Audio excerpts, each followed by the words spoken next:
Previously on Podcast Without Pretense. Guys, don't go without me. I'd hate to be left behind. You know, I thought that you were right there. I thought you were right behind. God, it's a good thing you turned off that fan this time. Hi, Hello, Hola. I'm Jonathan Strickland. I'm Aya's Akhtar. I'm Eric Sandine. And together, Together? we make a goddamn good cup of coffee. Yeah, I guess so. I mean, only together, though. Apart, it's I just think not as... I think I do, but I assume the rest of you do. Isn't that the thing?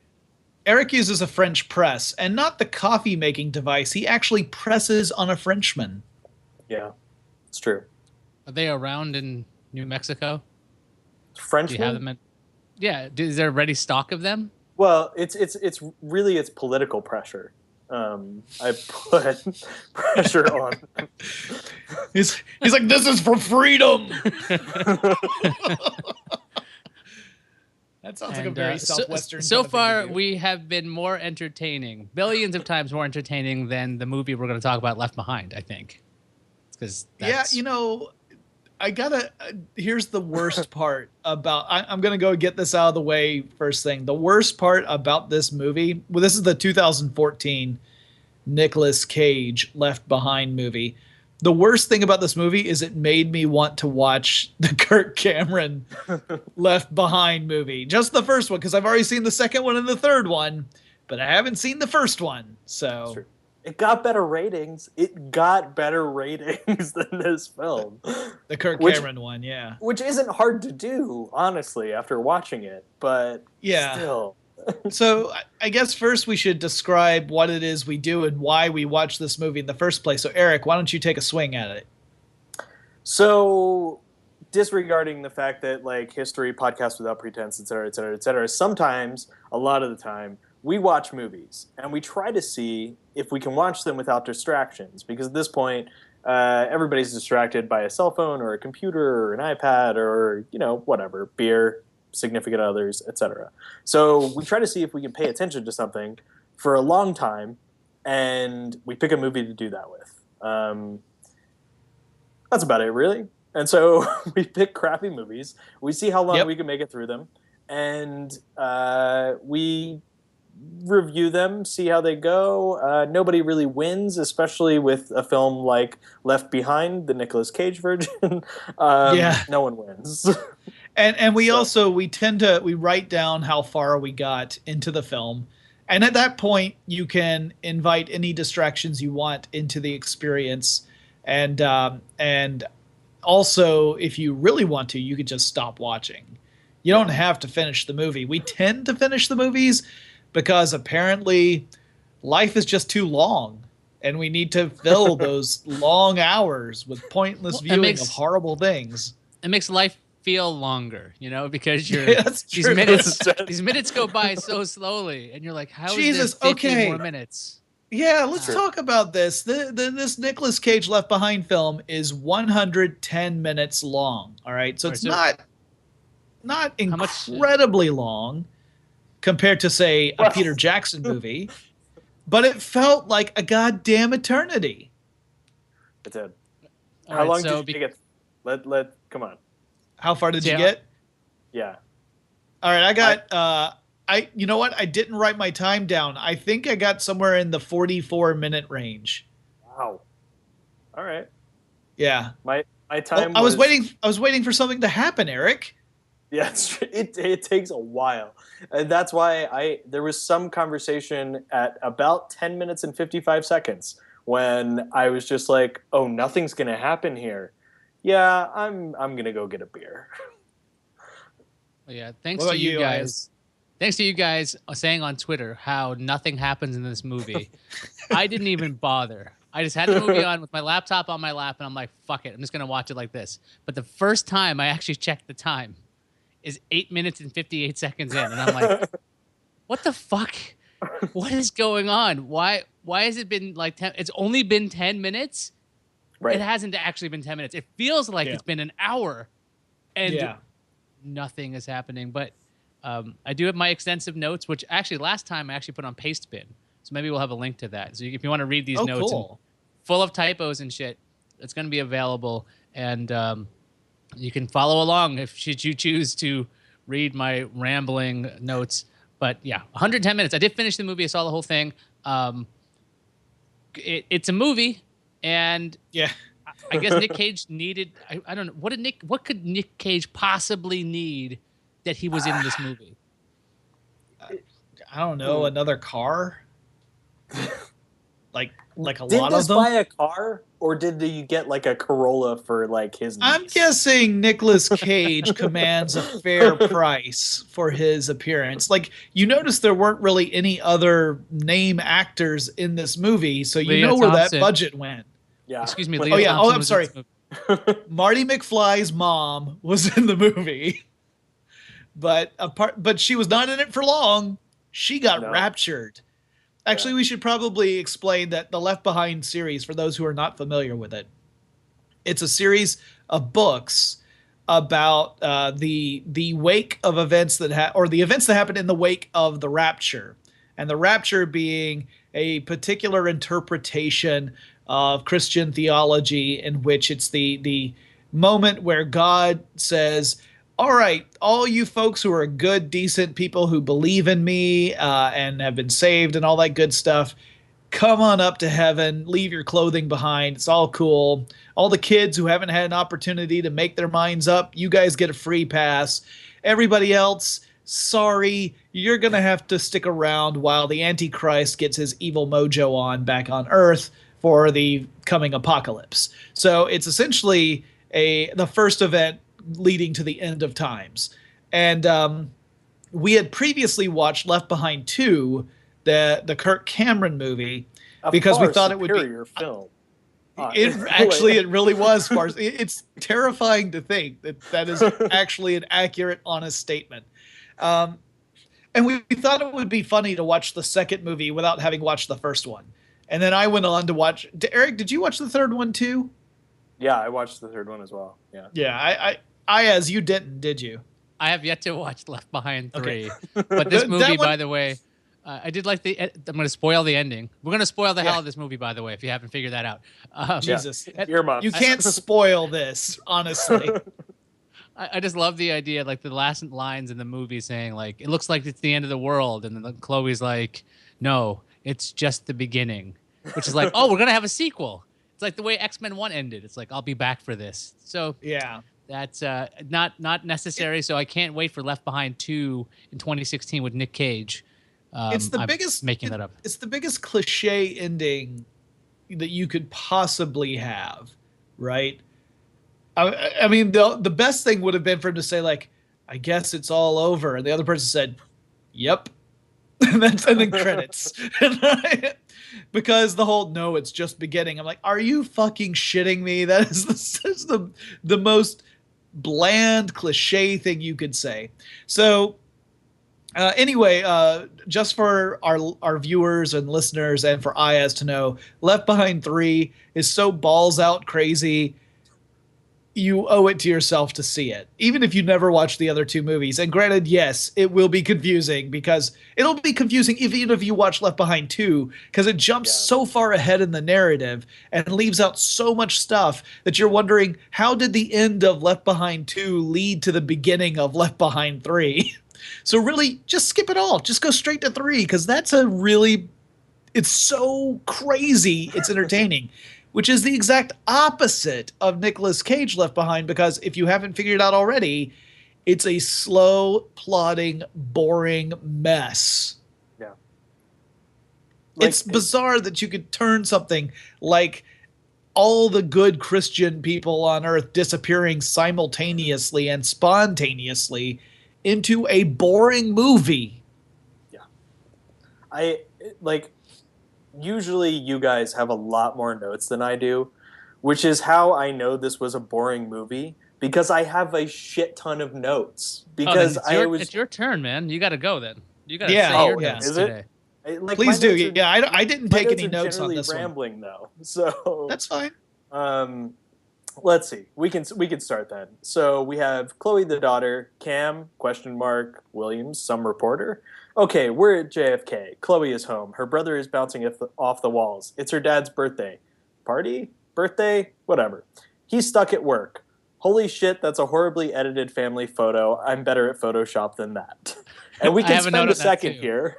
Yeah, let's spend a little time to talk about. All right, so this is a movie that has many special effects in it that range from passable to awful. And oddly enough, the most unbelievable special effect is a photoshopped family portrait of Nicolas Cage, his wife, Marty McFly's mom, the bouncing off the walls little boy, and the college-age daughter. And the picture of Nicolas Cage in there, you might as well have taken a picture of a different man and just pasted, like literally with tape, Nicolas Cage's head over the head of the stand-in. That would be a better composed shot, because the Photoshop job is done so poorly such that I think Nic Cage has got like a heavy tan in the picture.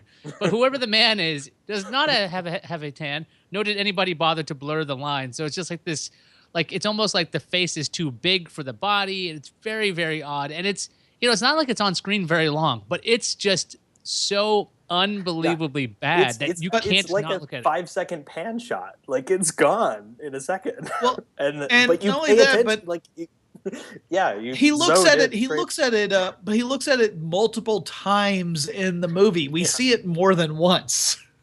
Oh, that's right. Did it come up more? Because he's looking at it at the end too. Oh yeah. Oh, that's right. Yeah. Anyway, all right. So carry on, Eric. Let's see. Nic Cage's. No, we're not there yet. Holy shit! Photo. Oh, right. So we're in the airport. Crazy lady. God is making shit happen. Chloe, why doesn't God fix it? Checkmate, crazy lady. Chloe doesn't acknowledge that. So she interrupts this crazy lady, runs up to this guy who's apparently a famous reporter for GWN. Is that the same name of the network, by the way? I think it was. This is Buck Williams. This is the character. This is the odd thing. So in this movie, the main character, really, I mean, if you consider it like, well, Nic Cage has got to be the main character, is Rayford Steele, who's a pilot. God, such good names. I know the names. This movie does not deserve the names. The whole time, I was thinking this sounds like the MST3K episode of Space Mutiny, where they just start saying things like "slab and tooth," you know, like that kind of thing, and like, "thigh McRun fast," and like they were just naming the main character over and over again. Same sort of thing with Rayford Steele and Buck Williams. The crazy thing to me is that in the Kirk Cameron versions, Kirk Cameron, who comes across as the main character, plays Buck Williams, the journalist. So these two different movies end up focusing on two different major protagonists. So yeah, Buck Williams is a journalist who is walking through the airport and gets accosted by a true believer who ends up talking to him about God, and then Chloe, who is disenchanted because she has realized that her dad is skipping town on his birthday, and she has made special arrangements to come back home from college as part of his birthday celebration, is bitter, so she decides to pick a fight with the true believer. Also because she has issues with her mother, who is another true believer. Right. And she doesn't. So, like, my note after that, she picks the fight with this true believer. She doesn't seem to acknowledge that the crazy lady is talking to the world famous Buck Williams. She doesn't acknowledge that at all. She just gets into a fight with this woman and then walks off. So, all right. Well, you know, that's very much a kind of atheist tactic, right? Like, drop a bomb, and now I'm going to leave before you can respond. Sure. I mean, that's how we atheists behave. Right. I mean, we know our arguments don't hold any weight, which is why we have to bail as soon as we make them. Right. Yeah, and you make sure that you drop a bomb in an airport. It's always a great idea. True. Great language there, Jonathan. Let's see. Nic Cage is a pilot. This whole movie is a fucking bomb, and it takes place in an airplane. Yeah, Nic Cage is a pilot. Is he banging the flight attendant? He took off his ring. Okay, he's banging the flight attendant. Chloe, To be fair, mom is crazy.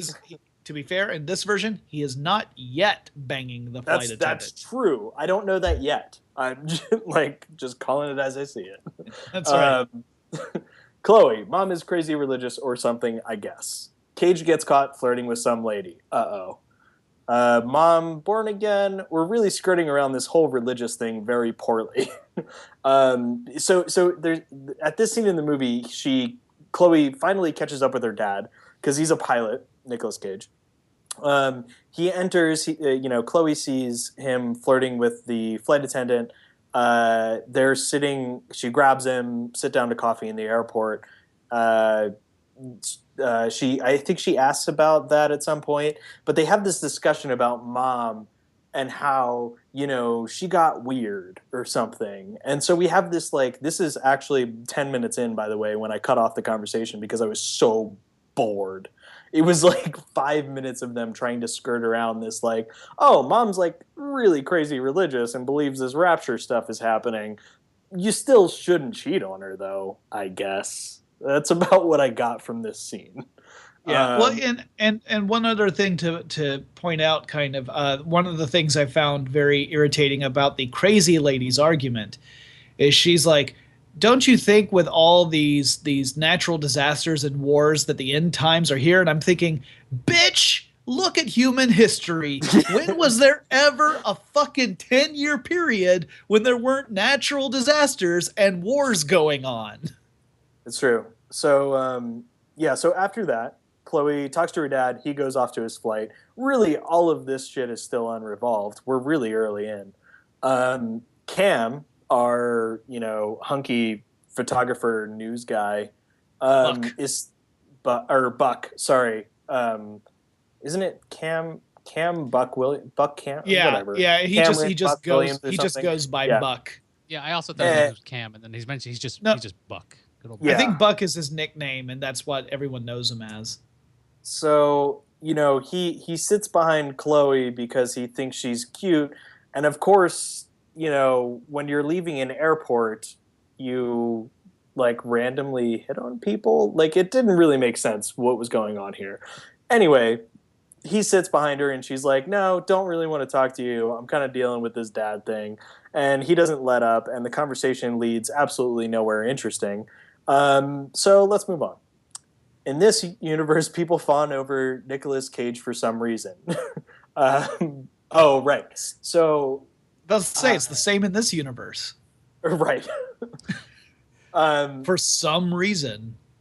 So as Chloe is leaving the airport, she gets stopped by one of her dad's friends who works at the airport. He gives her U2 tickets. Chloe bought U2 tickets for her dad. Her dad's friend gave U2 tickets for her dad to Chloe.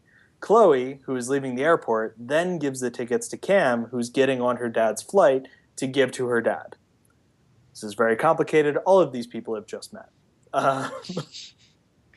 Yeah, because of course Buck is on the same flight that Nicolas Cage is piloting to London from JFK.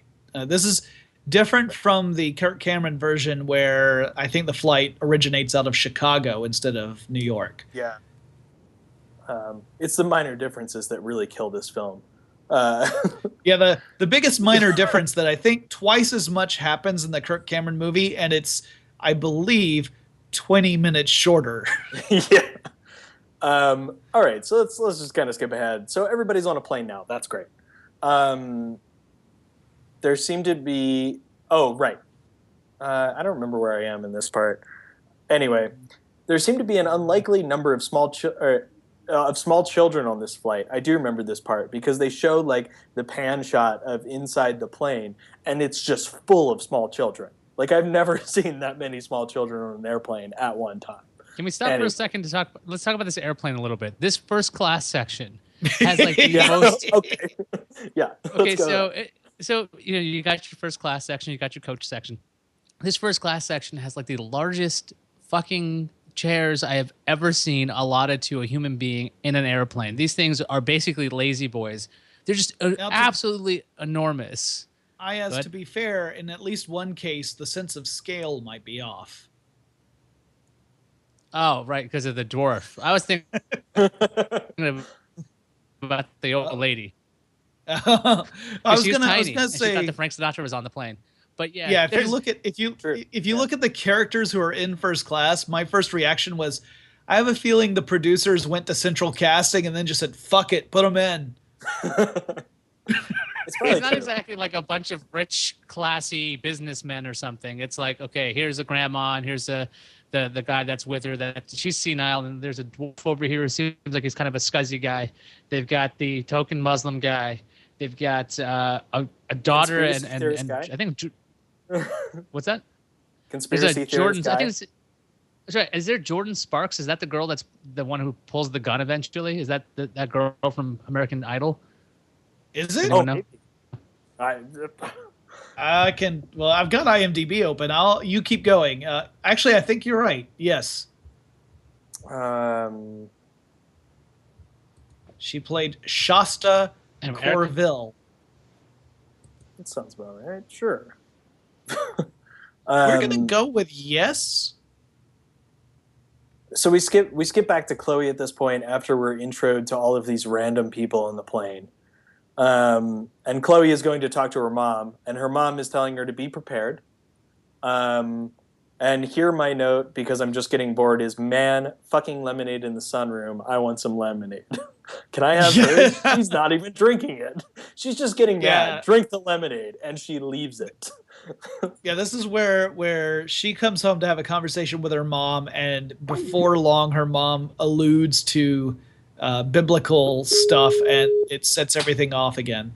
Oh, I think we're trying to recapture Ayaz because his video and audio were going up. Oh, there he is. All right, so you were talking about the first class cabin. Right, so this cabin has the most enormous seats you've ever seen in the world. Even the coach section has like a really nice setup. It's like so spacious. I just couldn't help but notice it, and my video's going again. I have no idea why. I'm sorry about this, folks. Anyway, continue. Well, Eric had just talked about how the scene with Chloe going back to talk to her mom in the sunroom and then storming out with her little brother. Oh, Raimi, that little fucking kid. He wants to go to the mall.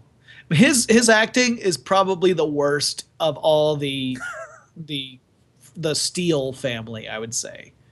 Like, he gave some awful line readings. There was one line he gave, and I wanted to write it down, but I didn't take notes because I was just paying attention.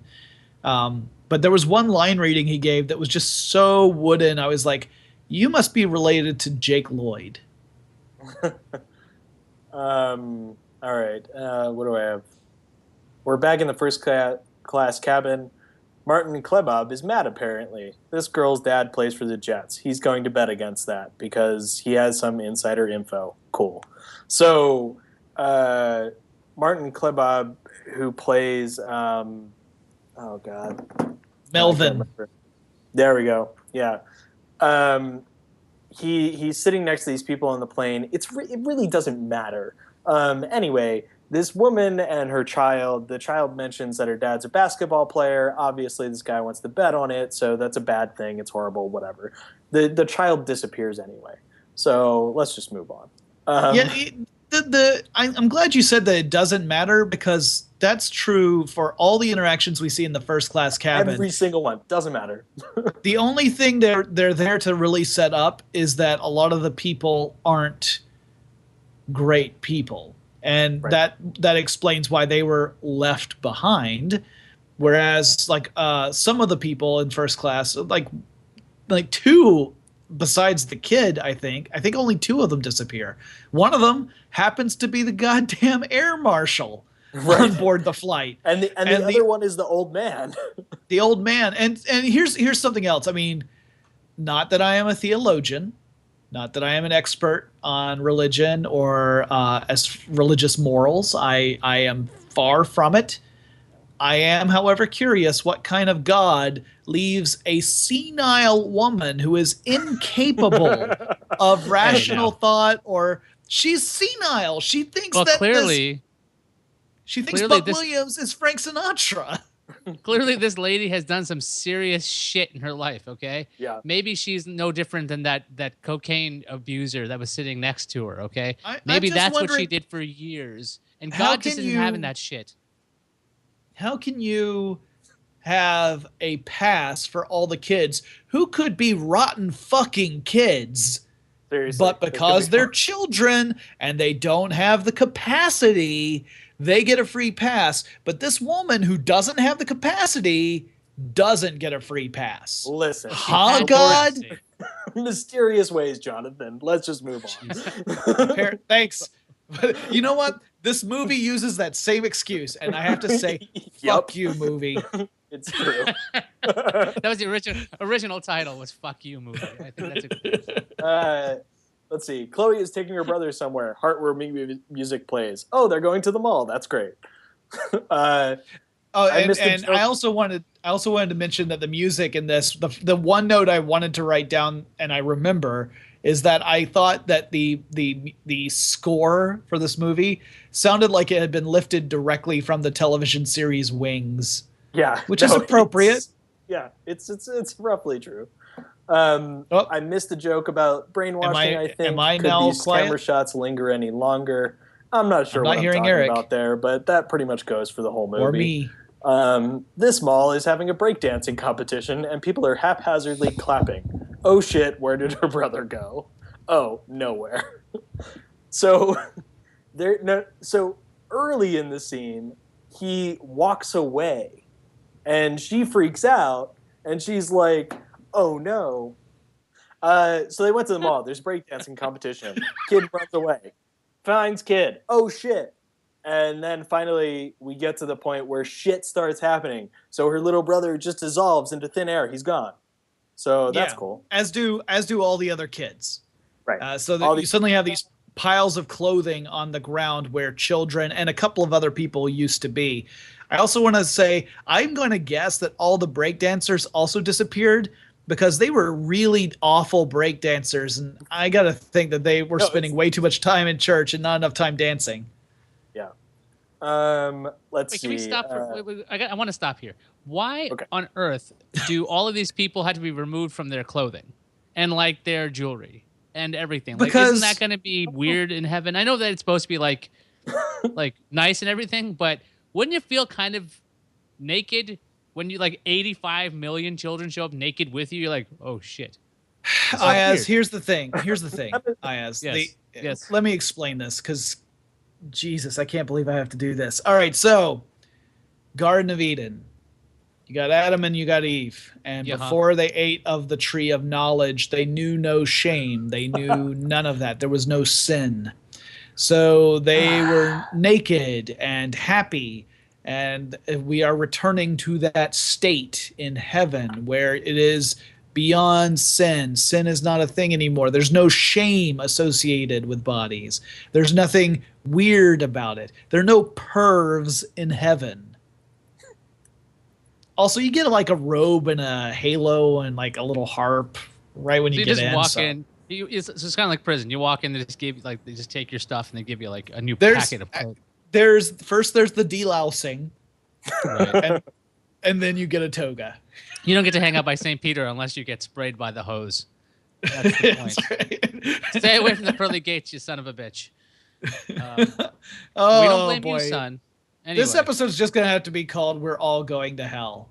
That's what this one's going to have to be. We're all left behind. Isn't that the point? Yeah, we're all left behind.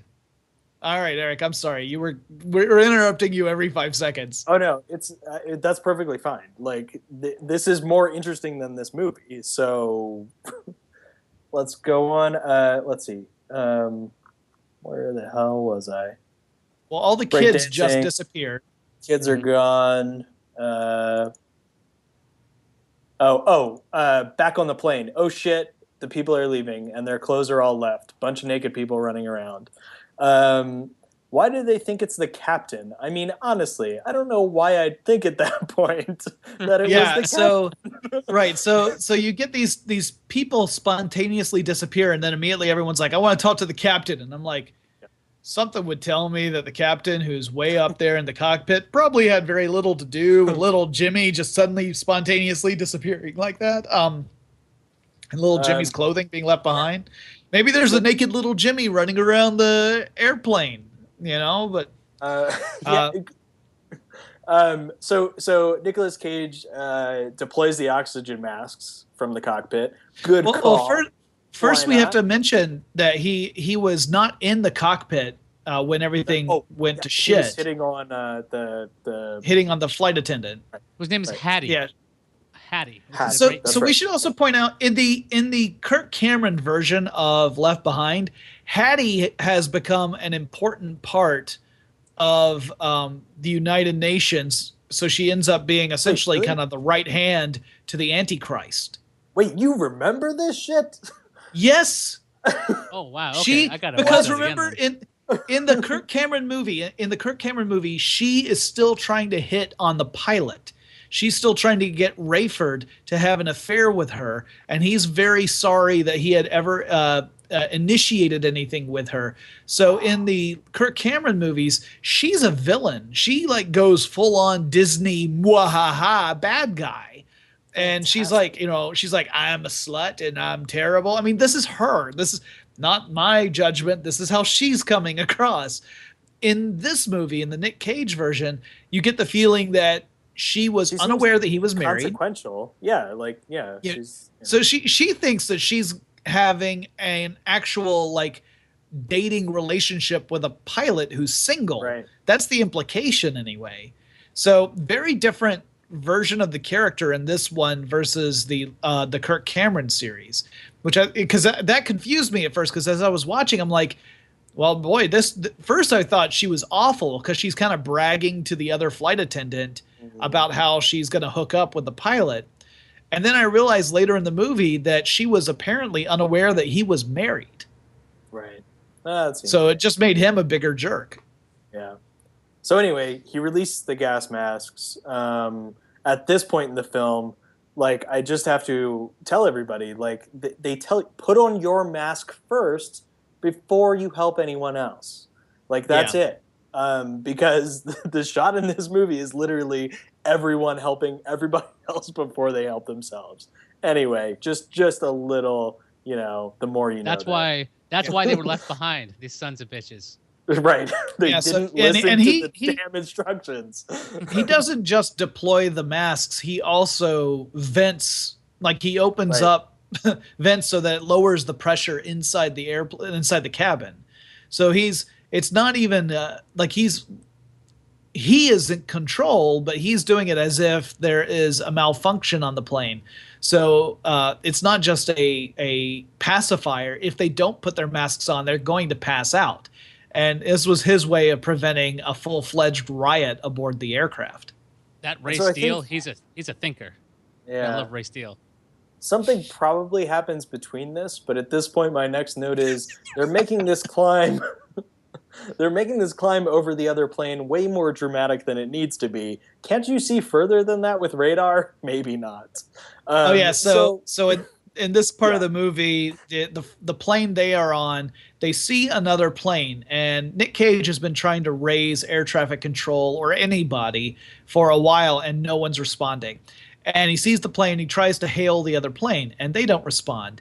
And he says, "You're on our same flight path. You need to divert." And the whole time I'm thinking, why don't you start to divert and tell the other plane how you're diverting your flight path? And instead, he makes the choice too late, and they end up clipping the other plane, which then spirals out of control and crashes. So obviously, the pilots in the other plane both were raptured. At least that's the assumption we have. And all the poor people who were aboard that plane died. Clearly, that's not what happened. God. So I bet you that one of the captains got to stay on the actual plane. Everybody on that plane was like, "It's the fucking captain." He came out and was then murdered on the plane. Because he didn't think to deploy the oxygen masks, right? That's right. That's what separates Nic Cage from a dead pilot. That's right. That's exactly what happened. Also, the reason why the co-pilot's no help in this situation is the co-pilot got raptured. He was one of the people on board the plane who was taken up to heaven, along with, again, the U.S. Marshal, the Air Marshal, whose gun is still helpfully left behind. So what's next, Eric? All right. So, Oh my gosh. Okay. let's see. Chloe breaks into the hospital. Reason unclear. Oh, she's looking for her brother. He must have gone from the mall to the hospital. Why not? Right. Yeah, Sure. so he disappeared spontaneously. His clothes are left behind, and he must be in the hospital. She sees an ambulance being loaded up and immediately assumes it has to be her brother. Keeping in mind, everyone's going apeshit all around her everywhere. I wonder what the cutoff is for kids. 16, 17, all the babies are gone. Oh, no.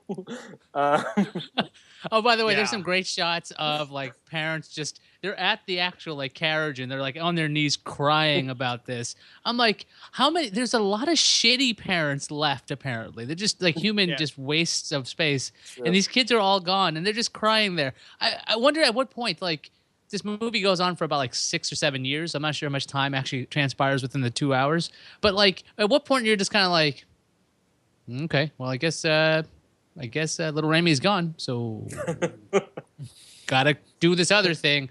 I mean, when do you start doing some like regular living? I guess I'm looking for that part. Maybe Left Behind 2's got that. This movie only lasts as long as a flight halfway to London and back, Ayaz. That's like 6 hours. Here now we've learned something important about Ayaz. Like 2 hours in, he's like, well, life goes on. I was just watching these people crying over their kids, and I was just like, come on. I love that the one guy on the podcast who has a kid is the one who makes the comment. Doesn't come on now. If you're watching the news and like in all of the world's children have left, and somebody's got to report this at some point. Like, hey, Mary, is your child still? No, he's gone now. Oh, she's gone too. Maybe you realize that something else happened. Or like, well, it takes like, obviously it takes a while for the information to come out, because something that instantaneous, like this isn't a gradual thing. All of these people disappear simultaneously. So it's one of those things where you would imagine the first bit of reporting would be, what the fuck is going on? We don't know. Like, it would take a while for this, for people to correlate and find out that this is a global event and not something that's localized to a region. And that, I think, was reflected okay in the movie, actually. It's just that most of the characters aren't available to find out what's happening because they are in the middle of running around like a crazy person and can't sit down to find out what's happening on the news. There are a couple of moments like that where Chloe gets to see what's happening and realizes that it's happening everywhere. I think there's one point where Nic Cage makes a conclusion about it happening everywhere, but in the movie we haven't seen any indication that he would know that. And that's really weird. There is a point where he's on the radio and finds out that it's happening everywhere too, but it looked like he had already made that conclusion, and I'm like, is Nic Cage psychic? Yeah. The other thing is like most of air traffic control has been raptured. So like, right. What the hell's air with traffic that? control? Or it's just that it's been overwhelmed. Like you would imagine at least some people in air traffic control have been raptured, which would probably cause a bit of a commotion inside the towers. And you would also imagine that this would cause unparalleled radio traffic to try and communicate with all the various planes in the air. So I wasn't too bothered by that, although you would have thought you would have heard the opposite of silence. But yeah. Let's see what else we got. He hits the other plane, starts leaking fuel, fuel's on fire. What are we gonna do? I don't know. What the fuck do you do at that point? Like, seriously, like they're like Buck Williams is in the cockpit going, what's happening? And it's Nicolas Cage gives pretty much the answer of, well, we just keep flying, I guess. So that until we're out happens. of fuel. Yeah. Yeah. Oh shit, the mom is gone because she was right. Yeah. Because Yeah. Chloe ends up back at the house, I believe, right? Yeah, something like that. Yeah. Yeah, she goes back because she's hoping that her little brother, who apparently is not in the hospital. I had problems with her breaking into that hospital too. I thought that was a little weird. But anyway, when she goes back home, she is hoping that her brother is there because she's hoping he found his way back to the house naked, I guess, and then discovers that he is not there and her mom is also not there. Big surprise. Her mom was naked because she was in the shower, and just her earrings were left behind. Yeah, she was lucky. Yeah. Like she wasn't even clothed. She was just like, oh, this is fine. Well, she was up there wet. So, yeah, and that's a little bit of a social faux pas, having wet hair in heaven. Yeah, there's no shame. Uh-oh. Ayaz is dragging. No, I'm not. Are you still there, Ayaz? There you go. You're back. Okay, all right. There's no shame in what? There's no shame in being naked in heaven, but being wet, that's really not okay. It's right out. Yeah, no. I mean, you'd think they'd give you a little more like leeway, seeing as how it's all in the clouds, and clouds are just condensate. It's just water anyway, water vapor. But no, those fuckers, man, they are strict. I've heard about this cloud thing. Is that what it's all about? That's where all your data is. Yeah. Let's see. Blonde lady knows what she's talking about. Everyone went to heaven. Put down the gun. So I don't remember who pulls up the gun. The athlete's wife. The athlete's wife, right? And she's like, like everyone has stolen her child. Apparently, yeah. She holds the gun on every single person in that plane. She's of the mind that her husband has put everybody up to this. It's like, did he get to you? Did my husband get to you? And they're like, lady, we don't even know your husband. And what did we do exactly? Because her daughter is gone, and that's the end of the world again. Well, she even believes that perhaps the plane had set down, that her husband had come onto the plane, taken her daughter. The plane had taken off again, and he had paid off everyone to pretend like they were still just in flight, which I think is only slightly less wackadoodle than the whole rapture thing. So, fair enough. It's true. And so the quote about the blonde lady is this woman who is sitting there in sunglasses and hasn't talked the entire time, finally talks, and her monologue is about going to Christian summer camp and learning about the rapture. And everyone else has never heard of this concept on this flight. They're like, what? Hold on. So God might be just taking people? That seems legit. This seems reasonable. So we're just thank Christ. Thank Christ for Rayford Steele, who is able to independently come to the same conclusion in the cockpit, and then terrifyingly relay this information to the flight attendant he's been trying to bang this whole time. Right. And let's see. So, okay, why isn't the minister gone? Right. Chloe goes to some random church to talk to some guy. Before we get to the preacher, I want to, as Ray Steele becomes self-aware that this is a movie, and he's like, okay, wait, here's the plot. I have my note here. my note here says, Hattie yells at Ray because Ray knows the plot. This was an act of God. And then my next note says, green screening is shit, because there's some horrible green screening in this thing. Just really, really bad. Now I've got the preacher thing. So go along with the minister and the preacher who didn't get raptured. Yeah, no, that's mainly my note. Like, why is this minister still chilling here? And if Chloe is to have already accepted that the rapture is real, why would she talk to him? Because he's obviously not a good man. Like, at least by God's standards. I don't know. This is also explored in the Kirk Cameron movies, because he's a major character in those. That's right, he was. Yeah. Yeah. I think as I recall, he dies in the third one from poison Bibles. Yep. Yes. And I think he might be the only one who dies from the poison Bibles. Yes. I think everyone else gets the antidote for poison Bibles. Absolutely amazing. The poison Bible plot in that movie is one of the best things I've ever seen. It's amazing. Okay. What the hell is Chloe doing on that tower? Oh, it's a bridge. Oh, she's got her phone. She just got a phone call just in time. Sweet. So we're led to believe Chloe at this point is going to commit suicide. And she does not slack off when it comes to committing suicide, because a normal person would just jump off a bridge, but she climbs to the top of a spire of a suspension bridge to jump off the spire. So go ahead. Before she gets the phone call, okay? Here's what I got notes on this. A great something's happening. Chloe's at the top of a bridge, and cut back to the plane. She pulls out a Jesus fish out of her pants and starts talking to her mom, because mom must only be able to hear her up close, because that's why she's up high. Camera spins around Chloe forever.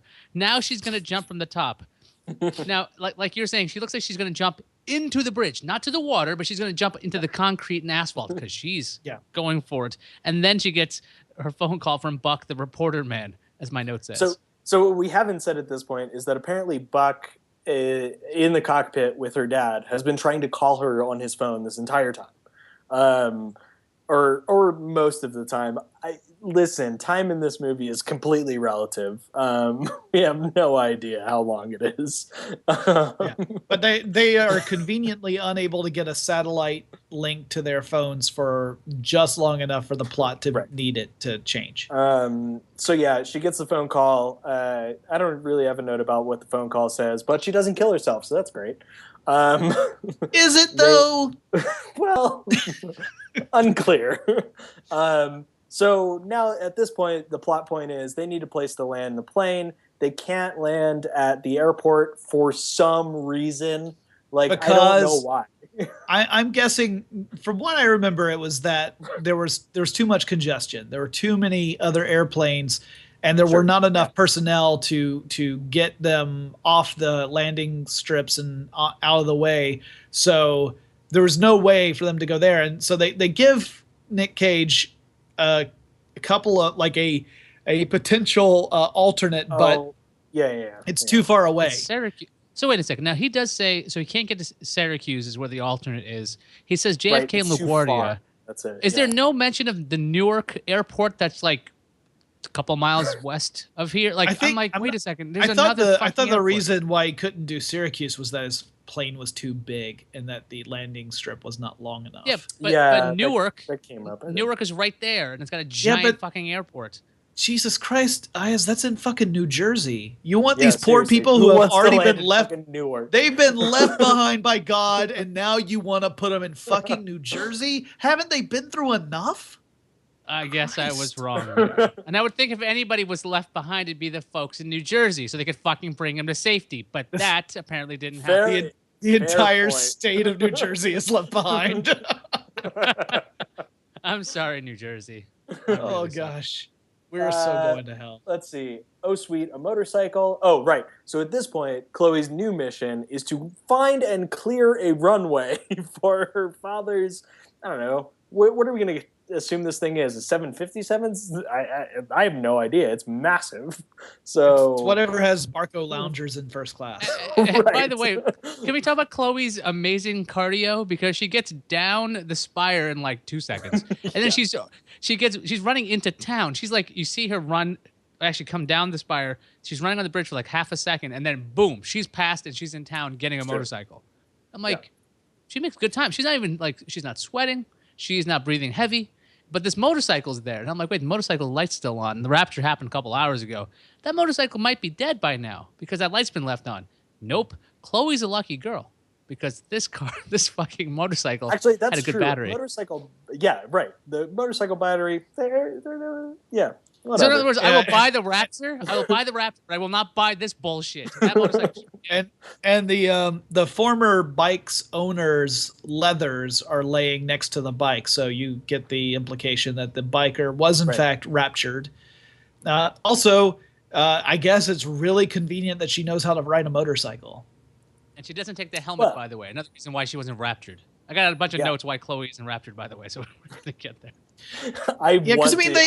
Okay, let's finish this up so I can hear that. I'm just curious. I'm sorry, I gotta take a break because it just occurred to me, and I didn't think about it in the movie. Where the fuck does Chloe live? Like, where does her mom live where they can have that idyllic house with the big porch and drink lemonade in the sun, and she's close to JFK? Jonathan, she lives in Jersey. That's why she wasn't raptured. Okay. But her mom was raptured. Her mom's not from Jersey. Her mom's not from Jersey. She's from Virginia. Duh. Let's see. Landing a plane by phone seems pretty sweet. Why are they worried about clearing the road? The plane will plow right through that shit. Oh yeah, cement roller might be a problem. So we have 10 minutes of Chloe finding this random under construction street that she's now clearing by hand, kind of. She finds a truck at one point, right? So she's plowing shit away. What? Yeah. Clearing by truck, yeah. So she clears the street by a truck, and then we have this moment of tension because there's a cement roller, or what is the word for that? Steamroller. Yeah, cement roller. That's right. That, of course the truck can't move, so she has to get on it and start it, and that was the most exciting 5 minutes in the movie. She finally moves it. Great. God, he's been complaining about this landing zone start for like 15 minutes now. Oh, yeah. So there's just random dialogue back and forth where he's talking about, I can't land there. I can't see where it starts. I don't know. It was boring.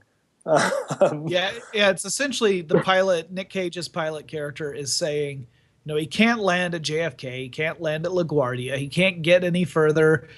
He's not sure where he's going to be able to set down. And that, he's looking for a sign of where he can land.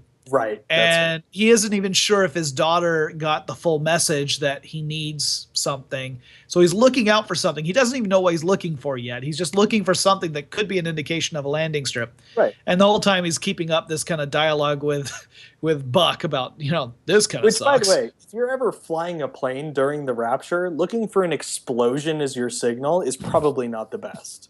Yeah, there might be a few actually.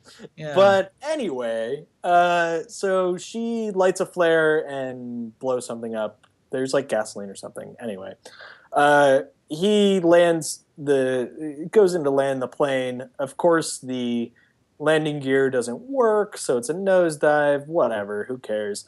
It lands 2 feet away from this flammable tank. So we see like a giant flammable tank, and oh my God, it's really stressful that happened, but whatever. Everybody gets off. Last explosion. I was really sad when they put the inflatable slide out and they start unloading the plane, and they're doing it as quickly as they can because they're in a dangerous situation. I was really sad the flight attendant wouldn't say, bye-bye, thank you for flying Satan Air. Bye-bye, thank you. Hope you think of us again. Yeah, exactly. Yeah. The whole thing was pretty dumb. And of course there's the horrible visual gag of Melvin coming up. It's Melvin's turn to get off the plane, and he's uncertain about it, so he gets pushed off. Yeah. Ha ha ha. And then my next line is the next one out yet? Like I'm ready for it. It's yeah, ready for part 2, which would be the second half of the Kirk Cameron Left Behind movie. Right. Because like I said, I haven't seen the Kirk Cameron one, but I read the Wikipedia synopsis, and it looks like the resolution of the airplane problem happens halfway through that movie. Meaning that, again, The Kirk Cameron version packed in twice as much in fewer minutes. Oh, so it totally gained that extra 2% on Rotten Tomatoes. Oh yeah, no. If not for quality, at least for quantity of actual plot. Right. Yeah. So Ayaz, you have a list. It's only it's a paragraph based on what happens in like a sequence here. So it goes, Chloe rides the bike without a helmet. This is why she was left behind. Now she's trying to steal a car. This is why she was left behind. She's making a phone call while driving. This is why she was left behind. She's found a space for them to land. Chloe is now using her phone while driving. Kill her. That's what my notes say. So yes, I did have a list because she just does this in rapid sequence that she's basically like stealing shit left and right and just. I mean, just the Chloe character. Also, like when she finds Buck and Buck comes off the airplane, she like runs up and hugs him. I'm like, didn't she like rebuff his advances earlier today? Like, didn't she not give a damn about this guy? Why does she care now? Other than like he's around. And also, wouldn't you? I'm really curious about this. If you were still there on Earth, wouldn't you be really distrusting of anybody with you? You'd be like, why are you here? Well, to be fair, Ayaz, come on, you are confusing whether or not you're a good person and whether or not you get raptured. Getting raptured has nothing to do with being a good person.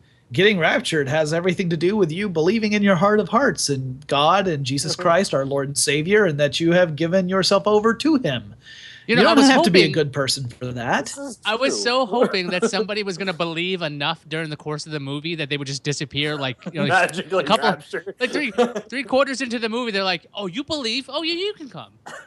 No, Ayaz, you know what would have been awesome? What would have been awesome that blonde lady on the plane who was like, "I was at summer camp and I heard about the rapture," and then she was like, That's what it was. I know the rapture. She was really a heroin addict, not a cokehead, but okay. Oh, it's heroin. Excuse me, I don't know my drugs. Oh yeah, no, yeah, you see her veins and stuff, and it's clearly heroin. I just saw the white powder. That's all I saw. I don't remember this part of the movie at all. She goes into the bathroom. She goes into the bathroom to get a hit, so that she can deal with the stress. No, but to be honest, I mean, during the rapture, why not? What I wish had happened was that in the beginning, inside the first class cabin, one of the people they're having a conversation. Like maybe it's a person sitting next to the Muslim character who says, "Yeah, I'm half Jewish, half Christian," and then the rapture happens, and only half of that person is still there. Would you go down the middle or top and bottom? How would that work? That's what I'm wondering. I think it would just be the inside, so their outside would just deflate. Right, because you don't need the outside. You don't need the outsides. You don't need clothing, and you certainly don't need skin. We'll just take your skeleton, and now you're good. It's good. I like that. Just a pile of goo. So yeah, this movie was absolutely dreadful. It's dreadful in the sense it was just so boring. How can you make something where you would, first of all, we don't care about the characters. So since we don't have any, since we don't care about the characters, we don't care what happens to them. We don't care they were left behind. We don't care about the ones that were taken. The way they handled all the kids was so, like there were moments where I was like, okay, this is kind of believable. If I were a parent and my kid disappeared, I would be freaking the fuck out and I would be totally distraught. Especially if I had lost my kid and my spouse. That would have really freaked me out. Well, but Nicolas Cage didn't seem that concerned about his spouse. I'm not talking about Nicolas Cage though. I'm just talking about the random people in the world, right? Sure. So like that part was okay, but we didn't know any of those people. So you're like, well, yeah, that sucks that they lost their kid, but it sucks in the same way as hearing a news story about someone you don't know getting in an unfortunate situation. You are like, well, yeah, that sucks. I'm sorry that happened. But you don't have any personal investment in it. We didn't have any personal investment in these characters. We didn't care about them at all. So there was no tension there. And again, like if you think of it in the sense that Ayaz was talking about these are the people who are left behind for a reason. They weren't worthy of being raptured. Then you don't really care what happens to them anyway. Yeah. The other thing is, like, as I'm watching this movie, I'm like, okay, I wrote this on Twitter saying maybe the other half of this movie is about the people in heaven. who are like, dude, where are we? What's happening? Because, this would be disorienting. Even if God himself or herself or itself, whatever you want to call it, shows up and is like, everything's cool. Now, everyone that's not here, they're a bunch of dicks. The rest of you guys, pretty cool. We're going to go over here and it'll be fine. But like, I would love to see that other half of this this movie, because that's important. That wouldn't be called Left Behind, though. That wouldn't be called Left Behind. And the movie is fucking called Left Behind, Ayaz. Well, that's not Left Behind. That's like, we're here. That would be the name of that movie. It's the subplot. You can have a subplot that parallels the movie title. Excuse me if the title actually means that the entire movie has to follow it. I will say, let's see. Basically, your idea is like, it's Secretariat. That's the name of the movie. There better be a fucking horse called Secretariat throughout this whole movie. If anything happens, it better be about Secretariat. So, well, no, the point being that the books are written from the point of view of the people who are left behind. They have no way of knowing. They have no way of knowing what their loved ones who were raptured, what has happened beyond that. They know that they've been assimilated essentially into heaven, but they have no way of knowing what that's like. That's supposed to be part of the whole tragedy of the story. Why can't we see that? Fuck the people who are stuck behind, or left behind, excuse me. Stuck Behind's a different movie. Stuck Behind is oh my God. I want to make a knockoff of Left Behind. I think Stuck Behind might be the Rule 34 I'm pretty movie. sure. But anyway. I was about to say, I'm pretty sure I've seen Stuck Behind, but I think it was Stuck Behind 4. So... Anyway, I think that we could have seen both and have some creativity, since this movie was 110 minutes long and it never ended, apparently. And I don't know if there actually will be a sequel to this, but Nic Cage, did anyone notice that Nic Cage's acting range seemed to be extraordinarily limited, even for Nic Cage? He didn't get to be wild or like crazy. He was just like he shows up and he's like, Hattie, you did a good job. And he's like, oh, it's my daughter. I love you. It's like, but you're Nic Cage, man. You're crazy. Why aren't you like bugging out and like, my wife is gone and like my kid is still here? What did Chloe do? Oh, she renounced God. Okay, well, that's not so bad. It's like, and he knows why he's there. So like, there would have been something that could be interesting about this character, at least the portrayal. Like, Nic Cage isn't even bothering to be ridiculous. He could have been. I think so. What I find really interesting right now is the fact that we're probably the only people on Earth who have seen the Nicolas Cage version of Left Behind 1 and not the original, and the second one of Kirk Cameron doing Left Behind 2. So we're actually in a very small niche right now, and I think that's very special, and we should stay here. I hate to tell you this, Eric. Son of a bitch. The Kirk Cameron version of Left Behind is still available on Netflix, and it's Ayaz's turn this week, but next week it's my turn. Oh, sweet. Oh, it's my turn? Wow. A bit of relief is good. I'm gonna look up something while you guys try to find out why the following week we'll be watching. I hope it's Kirk Cameron. I'm so today I watched Kickboxer on Crackle, which I thought was Bloodsport, but it was Kickboxer. They're all the same movie, right? Well, here's why I say this, because at the end of this movie, at Kickboxer, I'm looking up stuff while I'm yammering, by the way, I'm killing time. Kickboxer at the end has a fight sequence with the main bad guy and Van Damme, whose name is Kurt, which name completely I've forgotten, that was his character name. And they're putting their hands in, well, they have like a glued up rope kind of glove thing, and they put it in broken glass. And then they fight in this underground fight, which if you have broken glass on your hands, you're going to get bloody, and fighting is a sport. So I thought that was Bloodsport. Nope. Kickboxer. Bloodsport's a whole different other thing. I think that one's about Frank Dukes. You used a bit too much reason to determine the name of that film. Well, I guess I overthought it. But Frank Dukes is the real life story of a guy named Frank Dukes who went out and I think he fights in the Kumite, but that's a whole other thing. Let's see. Does that bring me to Bloodsport 4? Is that what we're going to do? No. Not at all. I'm looking at my list. He's just faking you out, fans. Just wait. I do not. I thought he was going to go. I thought he was going to go left. He totally went right. Thunder and the House of Magic is happening. Thunder and the House of Magic? An abandoned cat is looking for shelter. Finds God damn it! I'm pulling an Eric right now. An abandoned cat looking for shelter finds a mystical house owned by an old magician and inhabited by an array of wondrous automatons and gizmos. This is the next movie. I've picked it. How is this pulling an Eric? Is just any movie featuring a cat as the lead now pulling an Eric? No, Eric, you went with a lot of family movies. Yeah, it's true. Movie. Yeah, so true. I'm not gonna. Ayaz and I are kind of all over the map. Like we kind of gravitate toward horror, and then Ayaz gets a weird wild hair up his ass to do some Lifetime original movies. That's true. Which are harder and harder to get because I've seen so many. Now, I gotta say, actually, I'm saying God damn it over and over because I'm like, it sounds awful, but its best guess for me gives me more than 4 stars.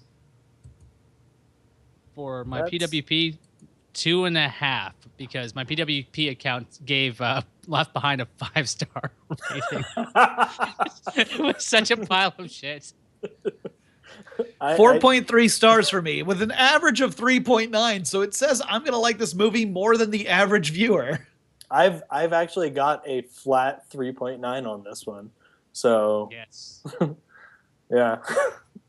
That's what I've chosen. It's not a sequel to some action movie. It's got no Stone Cold Steve Austin. It's got no Steven Seagal. If Steven Seagal or Austin are in this movie, I'm going to fucking love this movie. I hope there's a badass cat or an automaton that just like, that's why I do that. And that's the bottom line because it's animated, right? Kettles. It's animated. Yeah, it's animated. Can't wait for this one. We haven't watched an animated movie in a long time. I'm looking... we looking at the reviews. Yeah. So yeah, I'm looking at the reviews of this, and they seem to really be fixated on the fact that the word "damn" is said 3 or 4 times in the movie. Well, God. And I mean, like, I'm serious. Like, the first review has that. The second review has that. A little bit further down, there's another review that has that. So it's reviewed slightly harsher than Left 4 Dead, the Kirk Cameron version. Here's a great one. The movie was adorable, and there were cuss words? Really? And when was damn such a bad word anyway? Take the N off, and it's just a normal word. I thought, honestly, they were saying shit, fuck, bitch, but no, it said damn 3 times. In my opinion, there is no cussing. And they asterisked out those words. I'm guessing there must be a there must be a review. Either it's a review that specifically calls out the cussing, or it's like one of those things where it's or it's one of those things where like the parental association did a review on it and mentioned that as one of the things. That's a possibility too. It's rated teen for damn. This movie is a lot shorter. It's at an hour and 20. Yeah. And also, we can point out that it's okay because we're all damned now that we've done this episode. So a couple more damns ain't going to hurt us. Anyway, we should look into the future next time on Podcast Without Pretense. You didn't tell me the cat was played by Nic Cage. Damn. There we go. Now we're even. Fuck off. No one mentioned that he called her a cunt in the reviews.